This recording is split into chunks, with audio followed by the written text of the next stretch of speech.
எழுப்புதலே வாஞ்சை, எழுப்புதல் தாரும் தேவா.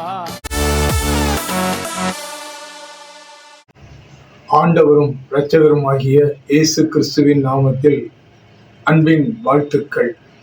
யோவான் 11ஆம் அதிகாரம் 4ஆம் வசனத்தை வாசிக்கும் பொழுது, இந்த வியாதி மரணத்துக்கு ஏதுவாய் இராமல் தேவநாமம் மகிமைப்படுவதற்கு ஏதுவாய் இருக்கிறது என்று இயேசு கிறிஸ்து சொல்லுகிறதை பார்க்கிறோம். அருமையான தேவனுடைய பிள்ளைகளே, இந்த வசனத்தின் பின்னணியை நாம் சற்று சிந்தித்து பார்ப்போமானால், மார்த்தாள் மரியாள் என்கிற 2 சகோதரிகள், அவர்களுக்கு ஒரு சகோதரன், அவன் பேர் லாசரு. லாசரு மேல் இயேசு அன்பாயிருந்தார் என்று வேதத்திலே வாசிக்கின்றோம். தனக்கு அன்பாயிருந்த லாசரு வியாதியாய் இருக்கிறான் என்று கேள்விப்பட்ட பொழுது இயேசு சொன்ன வார்த்தை, இந்த வியாதி மரணத்துக்கு ஏதுவாய் இராமல் தேவனுடைய நாமம் மகிமைக்கு ஏதுவாய் இருக்கிறது என்று சொல்லுகிறார். இந்த செய்தியை கேட்ட பின்பும் கூட ஆண்டவர் இயேசு கிறிஸ்து 2 நாள் அவர் இருந்த இடத்தில் தங்கி இருந்து அதன் பின்பாக அவர் பெத்தானியா என்கிற கிராமத்திற்கு வருகிறதை நாம் வேதத்திலே வாசிக்கின்றோம்.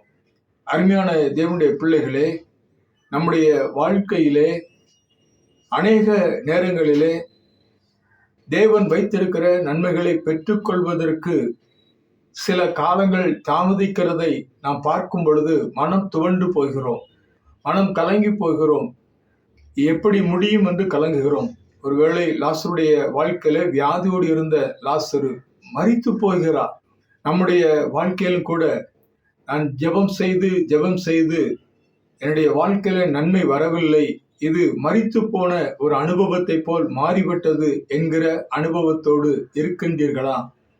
இன்றைக்கு ஆண்டவர் உங்களை பார்த்து சொல்லுகிறார், தேவனுடைய நாமம் உங்கள் மூலமாக செத்துப்போன அந்த காரியங்கள் நிமித்தமாக மகிமைப்பட போகிறது என்று நமக்கு வாக்குத்தத்தம் செய்கிறார்.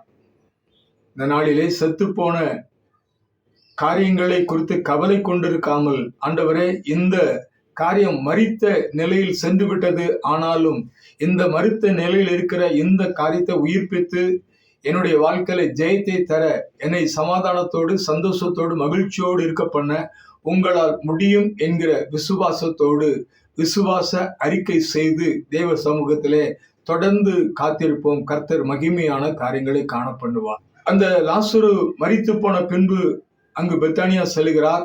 கல்லறை தோட்டத்திற்கு வந்து சுற்றியிருந்தவர்களை பார்த்து கல்லை புரட்டி போடுங்கள் என்று சொல்லுகிறார். கல்லை புரட்டி போடுகிறார்கள். இயேசு பிதாவாகிய தேவனிடத்தில் ஒரு சிறிய ஜெபம் செய்துவிட்டு, லாசருவே வெளியே வா என்று சத்தமாய் கூப்பிடுகிறார். லாசரு கைகளில் கட்டப்பட்ட, கால்களில் கட்டப்பட்ட, முகத்தில் சேலைகளால் மூடப்பட்ட அனுபவத்தோடு வெளியே வருகிறார். சுற்றிலும் இருக்கிறவர்களை பார்த்து ஆண்டவர் சொல்லுகிறார், இவருடைய கட்டைகளை அவிழ்த்து விடுங்கள் என்று சொல்லுகிறார். அன்றைக்கு மரித்து போயிருந்த லாசருவை உயிரோடு எழுப்பி இயேசு ஒரு அற்புதத்தை செய்தார் என்று சொல்லி பார்க்கிறோம். அது நிமித்தமாக கர்த்தருடைய நாமம் மகிமைப்பட்டது. சொல்லியிருக்கிற அநேக யூதர்கள் தேவன் மேல் விசுவாசம் உள்ளவர்களை மாறினார்கள் என்று சொல்லி நாம் வாசிக்கின்றோம். இன்றைக்கும் அருமையான தேவ பிள்ளையே, உன்னுடைய வாழ்க்கையில நம் தேவனாகிய கர்த்தர் அவருடைய நாமத்தை உன்மூலமாக மகிமைப்படுத்த சித்தம் கொண்டிருக்கிறபடினாலே சில கடினமான பாதைகள், சில நெருடலான வேலைகள், சில அவமானங்கள், சில அவைச்சொற்கள் போன்ற காரியங்கள் எல்லாம் இருக்கிறதை நாம் பார்க்க முடிகிறது. இவைகளெல்லாம் லாசருவை உயிரோடு எழுப்பி தேவனுடைய நாமத்தை மகிமைப்படுத்தின இயேசு இந்த நாளிலும் உங்களுடைய வாழ்க்கையில மரித்த நிலையில் எவைகளெல்லாம் இருக்கிறது என்று கலங்கி இருக்கிறீர்களோ அவைகள் எல்லாவற்றையும் உயிர்ப்பித்து உங்கள் மூலமாக அவர் மகிமைப்படுவேன் என்று வாக்குத்தத்தம் செய்கிறார். ஆம் பிரியமானவர்களே, விசுவாசமா இருங்கள். கர்த்தர் உங்களுடைய வாழ்க்கையை நீங்கள் நினைப்பதற்கும் வேண்டிக்கொள்ளும் மேலான காரியங்களை செய்து அவருடைய நாமத்தை மகிமைப்படுத்துவார். அன்பின் பரலோக தகப்பனை துதிக்கிறோம், சோத்தரிக்கிறோம். மரித்த லாசருவை உயிரோடு எழுப்பி நீங்க மகிமைப்பட்டது போல எங்களுடைய வாழ்க்கையிலும் கூட ஆண்டவரே அநேக மரித்த காரியங்கள் உண்டு. அவைகளெல்லாம் உயிர்ப்பித்து நான் என்னுடைய நாமத்தை மகிமைப்படுத்துவேன். அவைகளை உயிர்ப்பித்து உங்கள் மூலமாக என் நாமத்தை நான் மகிமைப்படுவேன் என்று சொல்லுகிற வார்த்தைகளுக்காக நன்றி ஆண்டவரே. தொடர்ந்து எங்களை உம்முடைய பலத்த கரத்துக்குள் மூடி பாதுகாத்துக் கொள்ளும். இயேசுவின் மூலம் ஜெபிக்கிறோம் நல்ல பிதாவே. ஆமென். God bless you.